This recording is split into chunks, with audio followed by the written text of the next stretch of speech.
Un niño mira a su madre y pronuncia nombres que nadie en la casa reconoce. No son amigos, no son vecinos, no son parientes cercanos. Pero él los dice como si los estuviera llamando desde la cocina de siempre, con una seguridad que inquieta. Lo que vas a descubrir en esta historia no es una simple anécdota sobre reencarnación, sino un recorrido por recuerdos que parecen tener dirección, personas concretas y un lugar exacto esperando al final del camino. Y lo más desconcertante es que cuando ese lugar aparece, no llega como una idea, llega como un reconocimiento. Todo empieza en 1954, en el Líbano, con la natalidad de Suleimán Andari, en el seno de una familia drusa.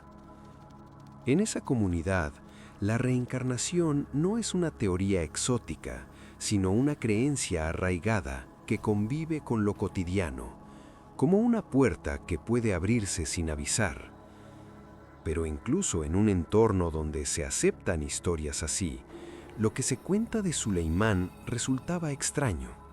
No hablaba de vidas pasadas como un cuento que se repite por tradición, sino como un relato íntimo, con nombres propios y detalles que parecían demasiado precisos. Y ahí surge la pregunta que lo perseguirá toda su infancia. Si esos recuerdos no son suyos, entonces, ¿de quién son? La primera grieta aparece temprano. Desde pequeño, según su testimonio, Suleimán mencionaba a una otra familia y a una aldea llamada Garife, como si existiera un segundo hogar al que le faltara regresar. No decía solo he vivido antes, decía yo tengo gente allá, y lo decía con un tono que no pedía permiso. A veces hablaba de esas personas con una cercanía emocional inesperada, como si el cariño no pudiera fingirse, y en medio de esa intimidad soltaba un nombre que quedaba flotando en el aire: Abdallah. Nadie entendía por qué un niño llamaría así a alguien que, supuestamente, no existía en su vida. Hay un detalle que convierte el misterio en algo casi tangible. Suleimán no se limitaba a hablar de una familia abstracta. Mencionó nombres de personas que, con el tiempo, resultarían ser sus hijos en esa supuesta vida anterior. Decir «tengo hijos» ya era raro en boca de un niño, pero decirlo con nombres, como si estuviera pasando lista, era otra cosa. En casa algunos escuchaban con respeto, otros con incomodidad, porque la creencia no elimina el miedo a equivocarse. Y sin embargo, él insistía, como si esos nombres fueran una carga que necesitaba entregar. Lo inquietante es que no parecía inventar para llamar la atención, parecía recordar para no perder algo. La historia toma forma cuando aparecen los objetos del recuerdo. Suleimán hablaba de un molino de aceite, de su trabajo como si fuera una rutina repetida y de reglas que, según él, pertenecían a esa vida anterior. No eran imágenes vagas, sino una vida con estructura, un oficio, un lugar, una manera de comportarse. A veces describía el molino como si pudiera olerlo, como si la mezcla de piedra, aceite y esfuerzo todavía estuviera en sus manos. Y cada vez que decía «en mi otra vida», no lo decía como un adorno, sino como una afirmación incómoda. ¿Cómo puede un niño saber lo que es administrar un molino si nunca ha vivido esa responsabilidad? Y entonces ocurre una escena mínima que se vuelve clave. A los 11 años, Suleimán se negó a prestar un libro, y no lo hizo por capricho ni por egoísmo infantil, sino por una norma que aseguró haber tenido en su vida anterior como dueño del molino. La frase cayó como una piedra, no era solo el recuerdo de un lugar, era el recuerdo de una autoridad, de una regla escrita en su carácter. Y lo más extraño es que no lo dijo buscando convencer, lo dijo como si fuera obvio, como si esa norma estuviera por encima de la edad que tenía. Pero entonces queda abierto un hilo inquietante. Si esa regla existió de verdad, ¿habrá alguien en Garife que la recuerde también? La aldea se convierte en destino. Con el tiempo, la insistencia de Suleimán por Garife deja de sonar como una fantasía y empieza a sentirse como una necesidad. No se trata solo de comprobar algo para otros, sino de calmar una tensión interna, como si su vida estuviera partida en dos y él quisiera unirla. En un país donde los pueblos guardan historias en voz baja, pronunciar el nombre de una aldea específica es señalar un punto en el mapa, y cuando decide viajar, no va como turista, va como alguien que cree que está volviendo. Lo inquietante es que antes de llegar, ya se comporta como si supiera lo que lo espera. El camino a Garife no es solo geográfico, es emocional. Al aproximarse, según se reportó, Suleimán comenzó a mirar alrededor con una atención distinta, como quien busca señales que solo él entiende. Hay personas que describen ese tipo de retorno como una sensación física, como si el cuerpo reconociera antes que la mente. Y ahí ocurre algo delicado. No basta con que él diga, aquí viví. El lugar tiene que responder de alguna manera, porque si el pueblo es un escenario cualquiera, todo se derrumba. Pero si el pueblo devuelve un eco, aunque sea pequeño, entonces la historia deja de ser solo suya. El momento más fuerte llega cuando los aldeanos confirman una pieza esencial. En Garife se recordaba que años atrás había vivido un hombre llamado Abdalá, tal como Suleimán decía, y que ese hombre había tenido un molino de aceite. De pronto, el nombre deja de ser una palabra suelta y se vuelve una coincidencia pesada.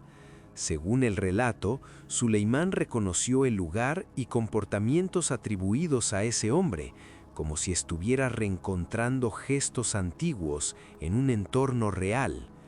Y si además aparecieron los nombres de aquellas personas que él decía haber tenido como hijos, el golpe emocional debió ser enorme. ¿Cómo sostienes que todo es imaginación cuando el pueblo te devuelve nombres y oficio? Hay algo humano en la reacción de quienes lo rodean. Para su familia, escuchar a un niño sostener una historia así durante años no es entretenimiento, es un dilema. Acompañarlo puede reforzar una ilusión, pero ignorarlo puede quebrarlo. En la aldea, la confirmación de que Abdalá existió no necesariamente se vive como milagro, sino como un silencio que se llena de miradas. En casos como este, la documentación suele ser fragmentaria, recuerdos orales, testimonios cruzados, detalles que se comparan en conversaciones. Y aún así, cuando varias personas coinciden en lo esencial, el caso adquiere un peso que trasciende la fe. La pregunta se vuelve inevitable. ¿Qué se está registrando aquí? ¿Un fenómeno o un espejo cultural? Pero entonces aparece el escepticismo, y es necesario mirarlo de frente. Una explicación posible es la sugestión. Crecer en una comunidad que cree en la reencarnación puede predisponer a interpretar cualquier rareza como recuerdo de otra vida. También está la posibilidad de información indirecta, historias escuchadas de adultos, nombres repetidos en conversaciones, rumores que un niño absorbe sin que nadie lo note. Y aún así, hay un punto incómodo: la precisión de una aldea concreta, un nombre como Abdalá, un oficio específico como el molino de aceite, y una regla de conducta que se manifiesta en un gesto cotidiano como no prestar un libro. El escepticismo no destruye el misterio, lo afila, porque obliga a preguntar qué detalle es el más difícil de explicar sin que el caso se deshaga. Lo inquietante es que, más allá de la explicación que elijas, Suleimán terminó convencido de su propia historia. Y eso, en sí mismo, tiene un peso emocional. Vivir con la sensación de tener una vida anterior no es una curiosidad, es cargar un segundo pasado. Si todo fue construcción de la mente, entonces su mente fabricó un mundo completo, con nombres, oficio y destino, y lo hizo con una coherencia que impactó a un pueblo entero. Si hubo algo más, entonces estaríamos frente a una forma extraña de memoria que atraviesa identidades y años. En cualquier caso, hay un elemento que no se puede ignorar: la fuerza con la que un niño defendió algo que no podía probar con papeles, solo con reconocimientos. Y ese tipo de certeza, verdadera o no, marca para siempre. A veces la clave de estos casos no está en convencer, sino en entender qué queda abierto. ¿Qué parte fue confirmación real y qué parte fue interpretación? ¿Cuántos detalles se dijeron antes del viaje y cuántos se acomodaron después, cuando el entorno ya ofrecía respuestas? Ese matiz importa porque separa el misterio de la leyenda. Sin embargo, incluso con todas las dudas, hay una escena que se resiste a desaparecer, la de un niño que nombra a sus supuestos hijos como si aún estuvieran vivos en su pecho, y la de un pueblo que escucha esos nombres y siente un escalofrío. Tal vez la verdad exacta se pierde entre memoria, fe y relato oral, pero el impacto permanece. Un lugar llamado Garife se convirtió en el escenario donde la imaginación y la historia, por un instante, parecieron tocarse. Y al final, lo que queda no es una respuesta cerrada, sino una imagen difícil de olvidar. Un niño cruzando una aldea y sintiendo que regresa a algo que el tiempo le arrebató. Si fue reencarnación, entonces la vida dejó huellas más profundas que la muerte. Si fue otra cosa, entonces la mente humana todavía guarda laberintos capaces de crear pertenencia donde no debería existir. Si esta historia te dejó pensando, dale like y suscríbete para más casos como este. ¿Qué detalle te parece más difícil de explicar? ¿Y cuál sería tu hipótesis?